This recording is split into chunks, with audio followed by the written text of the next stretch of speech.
Dans une démarche d'amélioration continue entreprise par notre laboratoire, voici une troisième vidéo afin d'expliquer comment chacun de nous peut contribuer à améliorer nos conditions de travail et notre qualité de vie au laboratoire grâce, en particulier, aux propositions d'amélioration suggérées par chacun.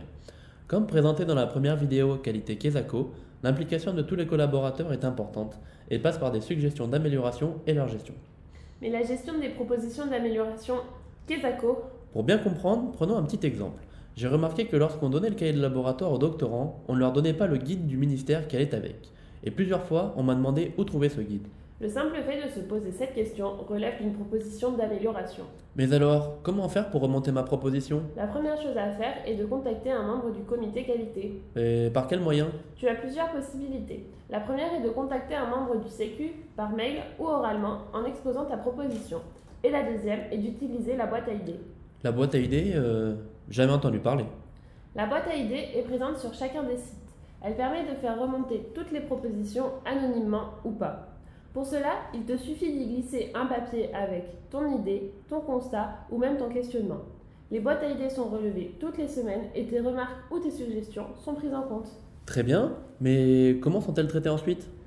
Le membre du comité qualité qui reçoit ton constat ouvre un CIMA carré et attribue sa résolution au pilote de processus concerné qui devient le correspondant du constat.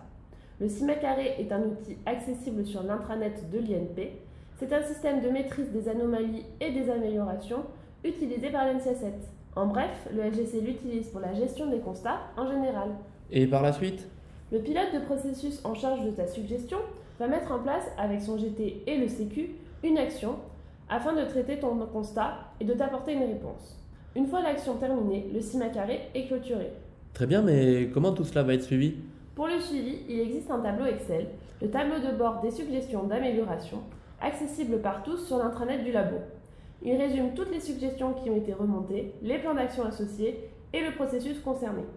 De plus, pour que tout le monde puisse suivre l'évolution de ces actions, une rubrique traitement des suggestions d'amélioration paraîtra dans la newsletter une fois par mois. Donc, pour résumer, si j'ai bien compris, lorsque j'ai un constat qui peut être une idée, une question, une piste d'amélioration, etc., je dois la faire remonter soit par mail, par voie orale auprès des membres du comité qualité ou par le biais de la boîte à idées. Exactement, Et ensuite, le constat est traité avec le CIMA carré. c'est bien ça. Et pour me tenir informé du traitement de mon constat et des actions mises en place, je peux soit regarder dans le tableau de bord des suggestions d'amélioration, soit attendre la newsletter avec la rubrique traitement des suggestions d'amélioration. C'est parfait. Il est donc important que tout le monde remonte ses suggestions pour que le laboratoire puisse être en constante amélioration.